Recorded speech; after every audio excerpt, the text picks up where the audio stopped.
एक बार की बात है, जंगल में एक बूढ़ी अम्मा अकेली रहती थी। उनके पति नहीं रहे थे और इसलिए उन्हें अपनी देखभाल खुद ही करनी पड़ती थी। उन्हें मनहूस समझकर कोई उनकी सहायता के लिए नहीं आता था।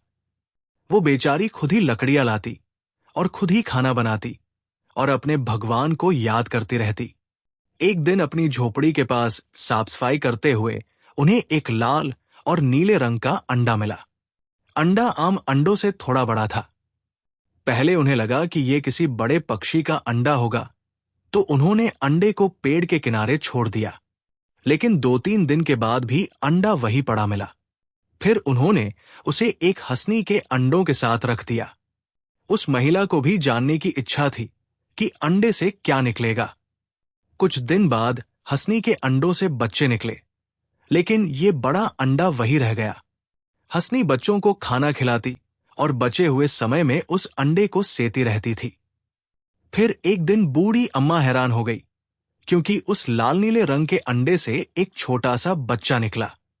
अम्मा ने बिना कुछ सोचे उस बच्चे को उठा लिया और गाय का दूध रुई से उस बच्चे के मुंह में डाला। अम्मा ने बच्चे का नाम बाला रखा। बाला सोता कम था और रोता ज्यादा था। शायद वो ज्यादा भूखा था, इसलिए अम्मा ने अपने हिस्से का दूध भी उस बच्चे को पिला दिया। जैसा कि आम बच्चों के साथ होता है कि वे करीब 1 साल में चलना शुरू करते हैं, लेकिन बाला ने 1 हफ्ते में ही चलना शुरू कर दिया। अम्मा के दिन बदल गए, क्योंकि बाला बहुत तेजी से बड़ा हुआ। वो अम्मा के साथ घर के काम में हाथ बंटाने लगा। उनका अकेलापन भी दूर हो गया। अब घर में प्रसन्नता दौड़ रही थी। लेकिन बाला प्रसन्नता से भी तेज दौड़ रहा था। लेकिन बच्चे के बड़े होने की रफ्तार से खुद अम्मा को डर लगता था। 5 साल का होते होते बाला इतना बड़ा हो गया जितना खली भी नहीं था। वो इतना ताकतवर हो गया जितना दारा सिन्हा भी नहीं थे। बाला दर्जन भर रोटियां एक बार में खा जाता था। एक पतीला दाल एक बार में पी जाता था। दूध तो ऐसे गटकता था जैसे पानी हो। अम्मा जितना कर सकती थी करती थी, लेकिन उनके बदन में इतनी जान नहीं थी कि वो बाला का पेट भर पाए। ऊपर से जंगल में उसके लिए भोजन खोजना मुश्किल था। बेचारी अम्मा अपनी तरफ से जितना जतन कर सकती थी किया, लेकिन फिर वो बाला की भूख के आगे हार गई। अम्मा ने बाला का नाम खाऊ रख दिया। अम्मा ने जब हार मान ली तो वो पास के गांव में मुखिया के पास पहुंची और खाऊ के लिए भोजन देने की गुहार लगाई। कुछ हफ्तों में गांव वालों ने भी हार मान ली। अब मुखिया ने ही एक दिन अम्मा को बोला कि खाऊ का शरीर बड़ों जैसा है, इसे काम पर लगाना चाहिए। पर जैसा हर मां को लगता है कि उसका बच्चा अभी मासूम है, प्यारा है, छोटा है, इस मां को भी लगता था। लेकिन बाकी दुनिया को ऐसा नहीं लगता था। तो बेचारी अम्मा को पेट पालने के लिए बात माननी पड़ी। खाऊ को काम पर लगाया गया। खाऊ को लोहार के पास काम पर लगाया गया। लोहार ने खाऊ की 3 साल के लिए तनख्वाह तय कर दी। खाने के अलावा एक जोड़ा कपड़ा हर साल पहनने के लिए और हर साल एक इतनी भारी तलवार जिसे खाऊ उठा पाए। मासूम से खाऊ ने इतने के लिए हाँ कर दी। लेकिन देखते ही देखते खाऊ ने सारा काम सीख लिया। सिर्फ इतना ही नहीं, वो लोहार के सारे मुश्किल काम चुटकियों में कर देता था। वो भट्ठी को मिनटों में सुलगा देता था। उसके हथौड़ों में इतनी जान थी कि कुछ ही मिनट में लोहा आकार ले लेता था। ऐसा करके उसने लोहार के बाकी काम बहुत जल्दी पूरा कर लिया। लोहार ने 3 साल की कमाई सिर्फ 3 महीने में कमा ली, इसलिए लोहार ने उसे आनंदित होकर नाम दिया महाबाहु। पहले महीने बाद लोहार ने महाबाहु को बोझ उठाने को कहा, तो उसने 500 किलो बोझ उठाया। तो लोहार ने उसे 500 किलो की तलवार दी। दूसरे महीने में महाबाहु ने 1000 किलो बोझ उठाया, तो उसे 1000 किलो की तलवार दी गई। तीसरे महीने में महाबाहु ने 1500 किलो बोझ उठाया, तो उसे वादे के मुताबिक 1500 किलो की तलवार दी गई। लेकिन महाबाहु ने धन्यवाद कहने के लिए 3 और महीने काम किया। इन 3 महीनों में लोहार ने उसे आनंदित होकर बहुत सा इनाम दिया, और इस दौरान महाबाहु की ताकत इतनी बढ़ गई कि वो तीनों तलवार और इनाम उठाकर अपनी अम्मा से मिलने गया। अम्मा समाई नहीं पा रही थी। उनका लाडला बाला नहीं, खाओ उनके लिए इतनी सारी चीजें लेकर आया था। अब वो जंगल में नहीं, गांव में बाकी लोगों की तरह रह सकती थी। अम्मा ने ढेर सारे आशीर्वाद दिए और कहा, कभी किसी की सहायता से पीछे नहीं हटना, और जब भी सौदा करो तो उसमें अपना फायदा जरूर देखना। महाबाहु ये सीख लेकर आगे बढ़ गया, लेकिन और भी मुसीबतें उसका इम्तिहान लेने के लिए तैयार थी। महाबाहु अब तक 10 साल का हो गया था। 10 साल का होते होते वो मशहूर हो चुका था। आसपास के गांवों से उसकी प्रसिद्धि दूर दूर तक फैलने लगी थी। लेकिन कोई जानता नहीं था कि महाबाहु दिखता कैसा है। बेचारा महाबाहु अपनी अम्मा से बहुत प्यार करता था। वो उनके लिए कुछ करना चाहता था। वो शरीर से बड़ा था, लेकिन दिल तो बच्चे का ही था, लेकिन दिमाग तेज था। बेचारा जंगल जंगल नौकरी के लिए भटकता रहा। कोई उसे काम देने को तैयार नहीं था। कोई उसके शरीर से डर जाता था, तो कोई उसके व्यवहार से पीछे हट जाता था। पर सौभाग्यवश एक छोटे से इलाके के सामंत ने उसे काम पर रख लिया। उसे पहले दिन पूरे महीने की लकड़ियां जुटाने का काम मिला। उन दिनों लकड़ियां जलाकर ही खाना बनता था। महाबाहु गाड़ी में बैठकर घने जंगल में पहुंचा। उसके साथ कई और लोग भी थे। रास्ते में उसके साथी खाना खाने बैठ गए। साथ में महाबाहु भी बैठ गया। बाकियों का पेट भर गया, लेकिन महाबाहु देर तक खाना खाता रहा। उसने खुद भी खाया, फिर अपने बैलों को भी खाना खिलाया, उनका ध्यान रखा। तब उसका ध्यान गया कि उसके साथी उसे छोड़कर जा चुके हैं। वो थोड़ा घबराया। फिर जल्दबाजी में उसने आसपास के कई पेड़ उखाड़े, जड़ों समेत उखाड़े और वापस चल दिया। लेकिन उसने इतने बड़े पेड़ बैलगाड़ी पर नहीं लादे, उन्हें कंधे पर उठाकर चल दिया। आगे आगे बैलगाड़ी थी और पीछे पीछे महाबाहु। बैलों ने उसे मंजिल तक पहुंचा दिया। उसने पहुंचकर देखा कि उसका कोई साथी अब तक नहीं आया था। आते भी कैसे? उनके तो पेड़ काटने से फिर उन्हें छोटा छोटा कर गाड़ियों पर लादना था। फिर इतने भारी बोझ के साथ गाड़ी भी तो धीमे धीमे चलती है। महाबाहु को देखकर बाकी सब हैरान रह गए, पर किसी ने कुछ नहीं कहा। अगले दिन महाबाहु को मक्के की फसल से दाने अलग करने को कहा गया, यानी भुट्टे के दाने। पूरे खेत से भुट्टे तोड़कर लाए गए थे। बाकी सभी लोग एक एक दाने को अलग कर रहे थे, पर महाबाहु बड़ा सा पत्थर लाया और उससे भुट्टों पर चलाया, जिससे उसके दाने ढीले हो गए। फिर अनाज घर की छत पर छोटे छेद कर दिए, जिसमें वो भुट्टे डालता था तो तेज हवा से दाने अंदर गिर जाते थे और बाकी छिलका बाहर उड़ जाता था। सभी लोग उसकी तेजी देखकर हैरान थे। सामंत भी हैरान था। वो सीढ़ी पर चढ़कर देख रहा था कि आखिर महाबाहु कैसे काम कर रहा है। इतने में महाबाहु ने भुट्टा डाला और फिर हवा मारी, लेकिन इस बार छिलके और धूल सामंत की आंखों में आ गिरी और वो हड़बड़ाकर सीढ़ियों से नीचे गिर गया। उसका सिर पत्थर पर जाकर लगा और वो मरते मरते बचा। बाप रे बाप, ये इंसान है या दैत्य? उसने तुरंत महाबाहु को नौकरी से निकालने का निर्णय कर लिया। लेकिन सवाल यह था कि जो पेड़ों को उखाड़ कर ला सकता है, उसे नौकरी से जाने को कैसे कहें? जो हवा से भुट्टों में से दाने अलग कर सकता है, उसे अचानक नौकरी से कैसे निकाल दे? जो अपने साथ 1500 किलो की तलवार रखता है, उससे पंगा लेना ठीक नहीं। ना बाबा ना, ये उससे कहेगा कौन? सामंत ने उसे फिर समझाया कि उसकी जगह राजा के दरबार में है। सामंत ने उसे सौदे का प्रस्ताव दिया कि उसे 1 महीने की तनख्वाह दी जाएगी। फिर महाबाहु को मां की सीख याद आई कि जब भी सौदा करो, अपना फायदा जरूर देखना। उसने सोचा, पिछले 1 साल से उसे किसी ने काम नहीं दिया। अब फिर वैसा हुआ तो इसलिए उसने 1 साल नहीं, 2 साल की सैलरी मांगी। सामंत ने डरते डरते हाँ कर दी, बस शर्त एक कि वो चुपचाप उसके पास से चला जाएगा। महाबाहु ने हाँ कर दी और साथ में शर्त भी लगा दी कि उसे घर छोड़ने का इंतजाम किया जाए। सामंत ने तुरंत ही 7 घोड़ों की गाड़ी सजाई और खूब सारा पैसा देकर विदा किया। महाबाहु अम्मा के पास पहुंचा तो अम्मा बहुत प्रसन्न हुई। इस बार महाबाहु इतना पैसा लाया था कि अम्मा का घर अब शहर में हो गया। उसके पास नौकर चाकर हो गए।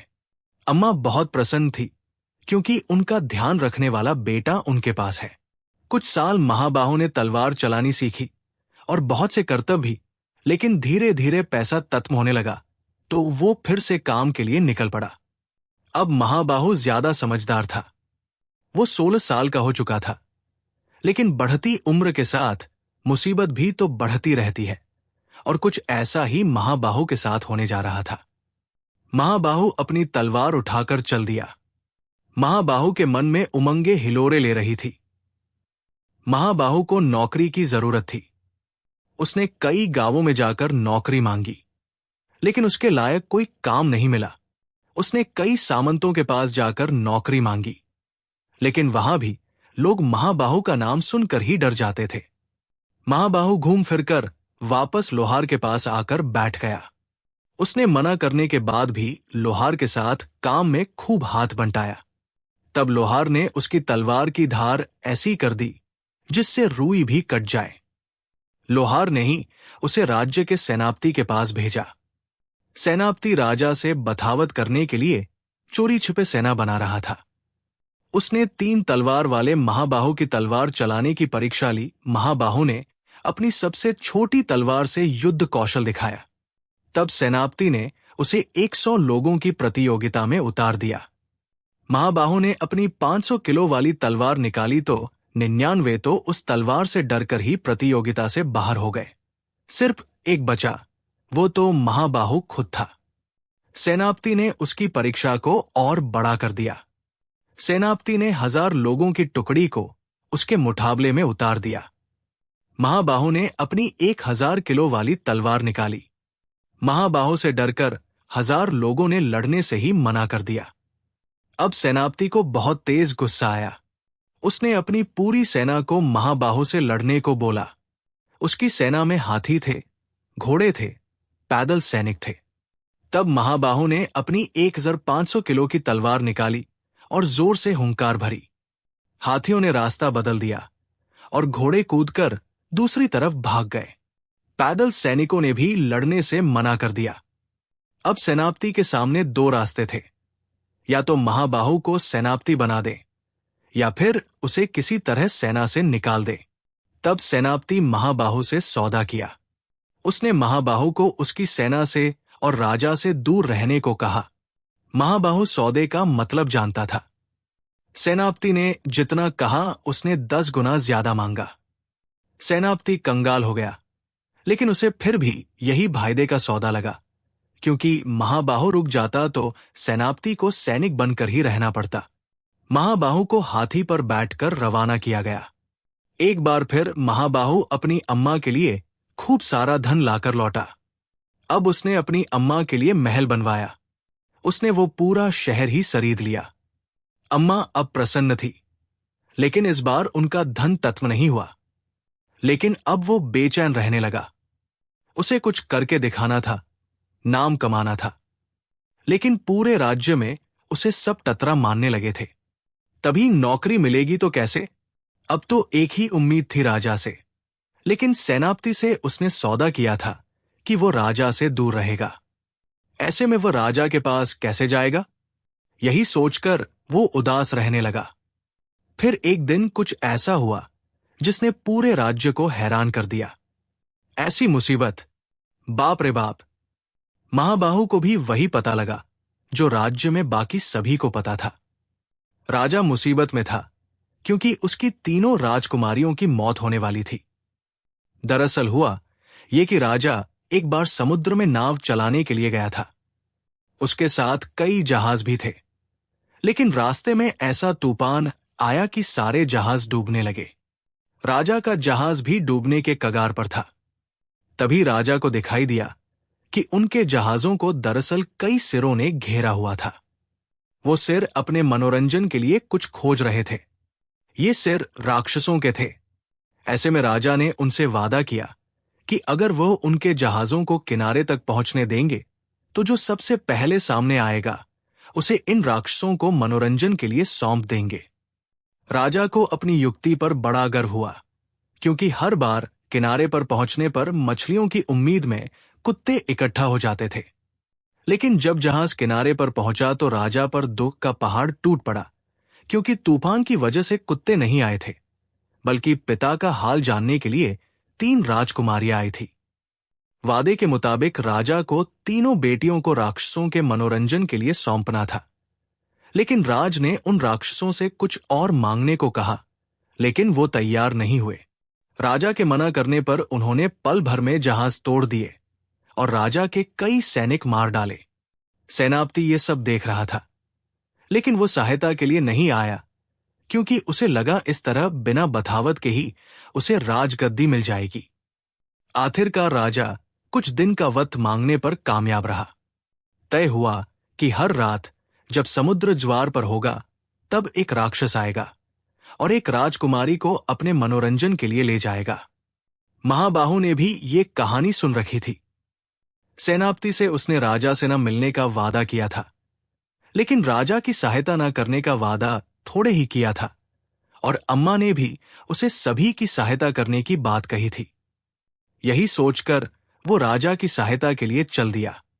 वही राजा ने ऐलान कर दिया था कि जो भी कोई उसकी बेटी को छुड़ा लाएगा, वो बेटी की शादी उसी जवान के साथ कर देगा। बेटियों को छुड़ाने का जिम्मा सेनापति ने खुद उठाया, लेकिन उसकी इच्छा थी कि तीनों राजकुमारियों के जाने के बाद वो खुद राजा को हटाकर राजा बन जाएगा। पहली रात सेनापति सबसे बड़ी राजकुमारी को लेकर निकला। शाही बग्गी में राजकुमारी को समुद्र किनारे ले जाया गया, लेकिन सेनापति चालाकी से समुद्र किनारे तक गया ही नहीं। बग्गी पर बड़ी राजकुमारी अकेली बैठी राक्षस का इंतजार कर रही थी। तभी समुद्र किनारे पर महाबाहु पहुंच गया। राजकुमारी गीत गा रही थी। महाबाहु उसी के पास जाकर बैठ गया। महाबाहु के बाल बिखरे हुए थे। राजकुमारी ने अपने पास से कंघी निकाली और महाबाहु के बालों को कंघी की, फिर उसके बालों को अपने रिबन से बांध दिया। इतने में समुद्र से राक्षस निकला। वो विशाल था और उसके 5 सिर थे। देखने में वो भयानक लग रहा था, लेकिन महाबाहु ने उससे लड़ाई की आखिरकार अपनी 500 किलो वाली तलवार उठाई और उसके 5 सिर काट दिए। राजकुमारी ये देखकर बेहोश हो गई। राजकुमारी को बग्गी में लिटाकर महाबाहु अपना काम कर वापस चला गया। जब नींद खुली तो राजकुमारी वापस महल में थी। पता लगा ये अफवाह फैला दी गई कि बड़ी राजकुमारी को सेनापति ने बचाया है। नियम के मुताबिक अब राजा को सेनापति से बड़ी बेटी की शादी करनी थी, यानी बिना खून खराबे के सेनापति ही अब राजा का वारिस होने जा रहा था। राजकुमारी को यह अच्छा नहीं लगा, लेकिन सेनापति ने उसे डराकर चुप करा दिया। अगली रात बारी मझली राजकुमारी के जाने की थी। राजा को उम्मीद कि सेनापति इस बार भी उसकी बेटी को बचा लेगा। अगली बार भी वही हुआ। सेनापति मझली राजकुमारी को लेकर निकला, लेकिन समुद्र किनारे छोड़कर वापस लौट आया। मझली राजकुमारी समुद्र किनारे बैठकर अपनी किस्मत का इंतजार कर रही थी। बैठी बैठी वो गीत गा रही थी। उसके गीत बड़ी राजकुमारी से भी ज्यादा सुरीले थे, लेकिन उसकी आंखों से आंसू टपक रहे थे। इतने में महाबाहु भी वहां पहुंच गया। वो उसके गीत सुन रहा था। गीत गाते गाते मझली राजकुमारी ने देखा कि महाबाहु के चोट लगी हुई थी। उसने अपने रिबन उतारे और महाबाहु की चोट पर बांध दिए। इतने में दूसरा राक्षस भी पानी से निकला और मझली राजकुमारी की तरफ बढ़ने लगा। यह राक्षस पहले से भी भयानक था, पहले से भी विशाल, और इस राक्षस के 10 सिर थे। महाबाहु ने इस राक्षस के साथ और जबरदस्त लड़ाई की, फिर अपनी 1000 किलो वाली तलवार से राक्षस के सभी 10 सिर काट दिए। मझली राजकुमारी ये देखकर बेहोश हो गई। राजकुमारी तो बग्गी में लिटाकर महाबाहु वापस लौट गया, लेकिन तीसरा राक्षस दूर से ये सब देख रहा था। अगली रात वह ज्यादा तैयारी के साथ आने वाला था। क्या महाबाहु उसका सामना कर पाएगा? तीसरी रात भी वही हुआ। सेनापति सबसे छोटी राजकुमारी की बग्गी लेकर समुद्र किनारे पहुंचा। वो छोटी राजकुमारी को समुद्र किनारे छोड़कर लौट गया। सबसे छोटी राजकुमारी के गीत सबसे ज्यादा सुरीले थे। उसके गीत सुनकर आसपास के पक्षी भी इकट्ठी हो गए। समुद्र किनारे मछलियों का जमघट लग गया। महाबाहु भी समुद्र किनारे ही आ रहा था। छोटी राजकुमारी के दर्द भरे गीत को सुनकर उसकी भी आंखें भीग गई। महाबाहु को कई चोट लग चुकी थी। उसके बालों में बड़ी राजकुमारी का रिबन बंधा था, तो कंधे की चोट पर मझली राजकुमारी का रिबन बंधा था। छोटी राजकुमारी ये देखते ही समझ गई कि दोनों राजकुमारियों को बचाने वाला यही महाबाहु है। पर वो कुछ कह पाती इससे पहले ही राक्षस समुद्र किनारे तक आ पहुंचा। उसे देखते ही मछलियां पानी में लौट गई और सारे पक्षी डरकर उड़ गए।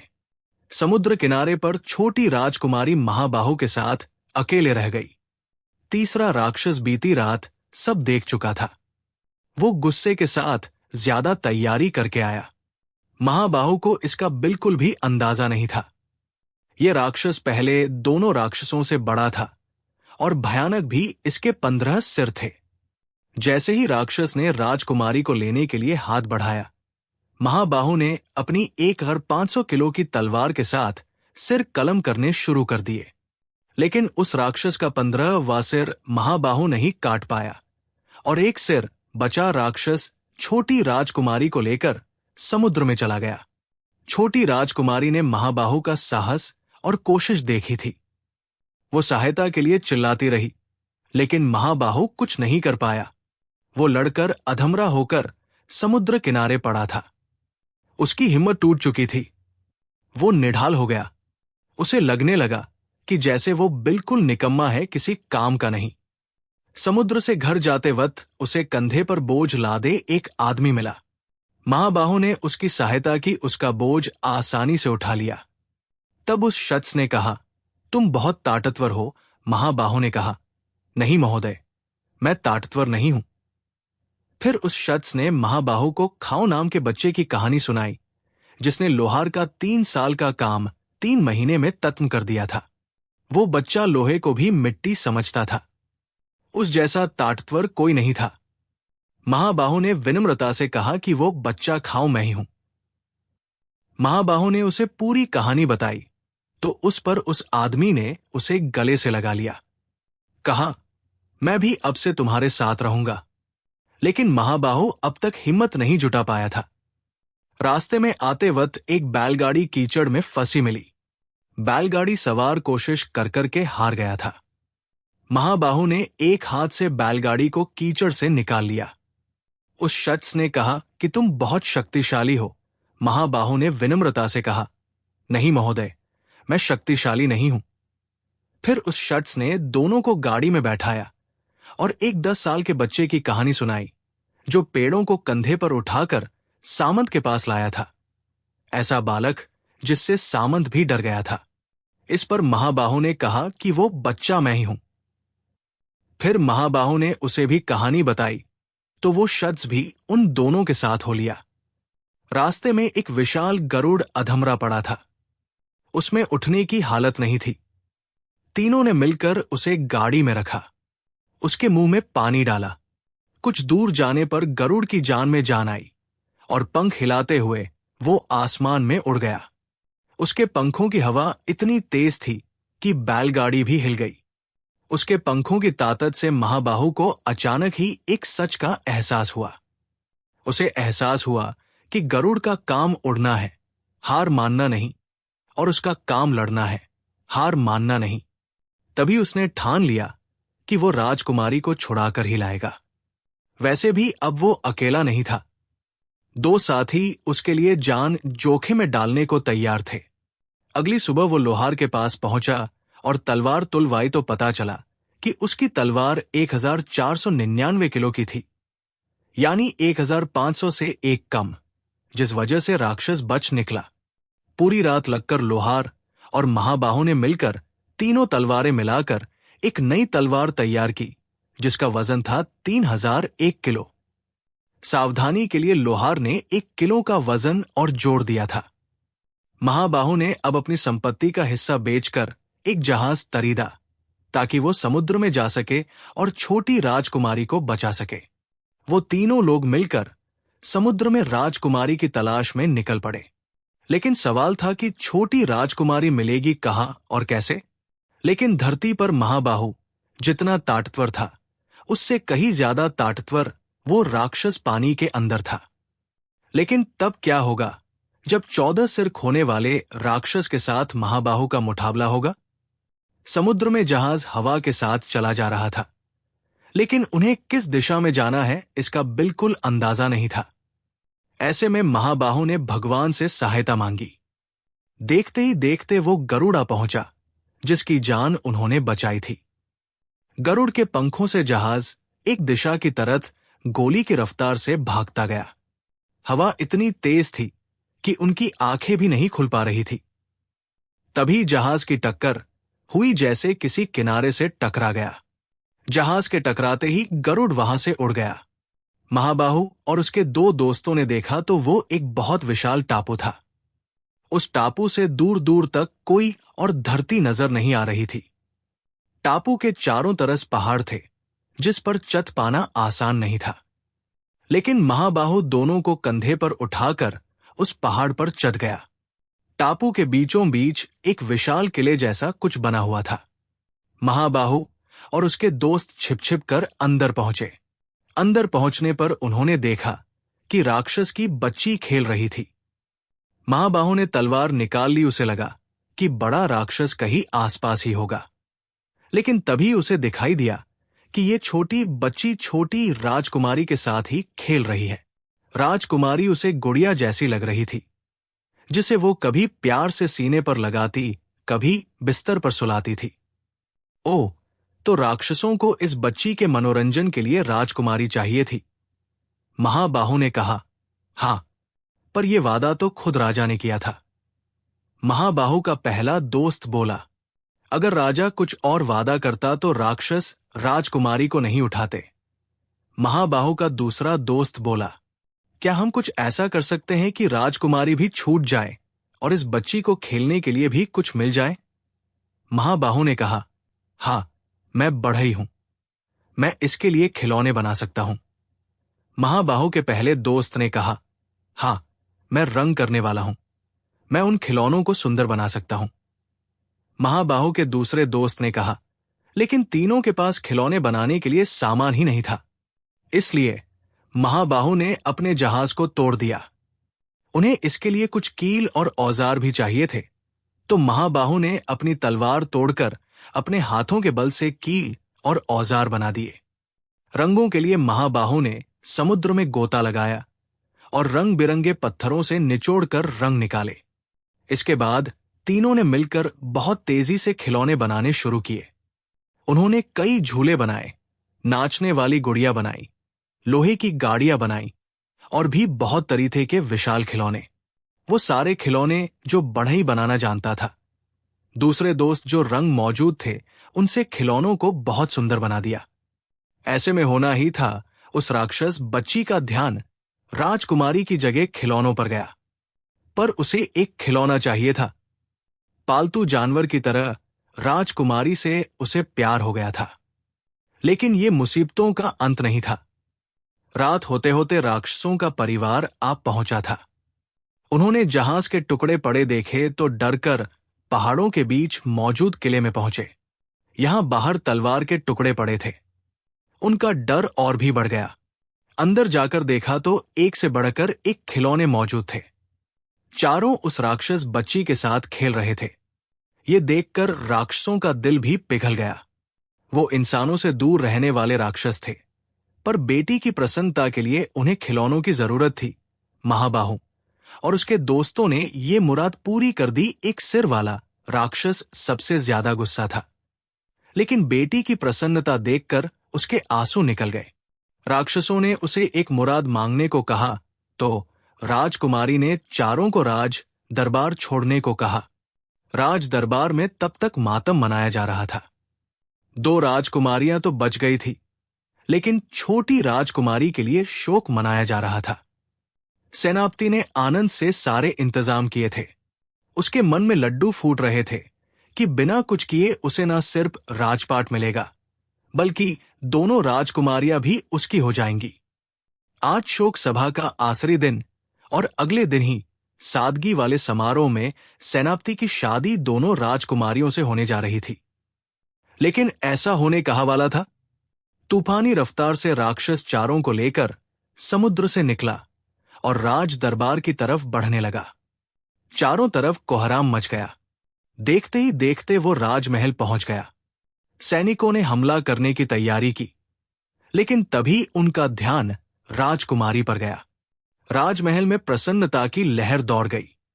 राजा, राजकुमारियां और सेनापति दौड़ दौड़कर राजमहल की छत पर आए। तब राक्षस ने चारों को छत पर उतार दिया। राजा ने छोटी राजकुमारी को गले से लगा लिया। महाबाहु लौटकर जाने लगा तो उसे छोटी राजकुमारी ने रोक लिया। तब महाबाहु ने सेनापति से किए वादे के बारे में बताया। राजा को हैरानी हुई। तब दोनों राजकुमारियों ने भी महाबाहु को उनके दिए रिबन से पहचान लिया और राजा को सब सच बता दिया। राजा को बहुत गुस्सा आया और सेनापति को राज्य से निकलने का आदेश दे दिया। सेनापति ने अपने सिपाहियों के साथ जैसे ही बगावत की, लेकिन महाबाहु ने तलवार नहीं उठाई क्योंकि वह तो सौदे से बंधा था। उसने राक्षस को इशारा कर दिया। राक्षस सेनापति को उठाकर ले गया। सेनापति की सेना डरकर भाग गई। आजकल सेनापति राक्षस की बेटी का पालतू बना हुआ है, जो उसके साथ खिलौनों से खेलता है।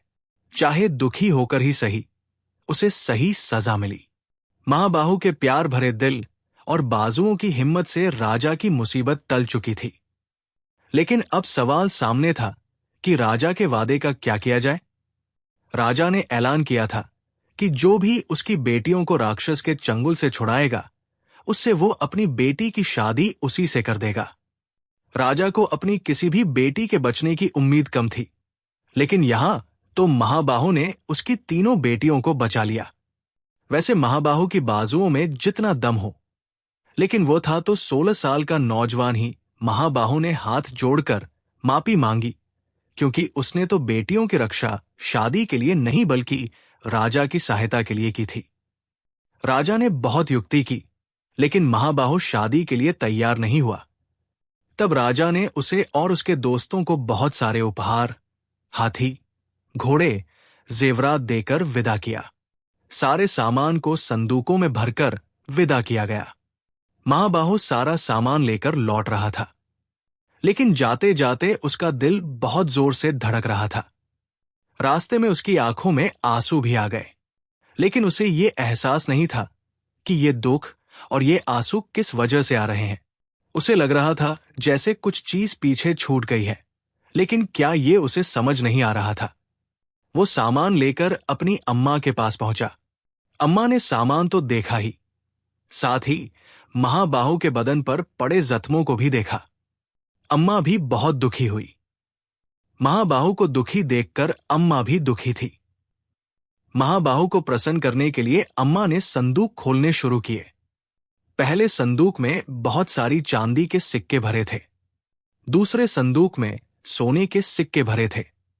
तीसरे संदूक में हीरों के जेवर थे। चौथे संदूक में बहुत सारे सुनहरे बर्तन थे। पांचवें संदूक में कई तरह की तलवारें थी। छठे संदूक में बहुत सुंदर प्रतिमाएं थी।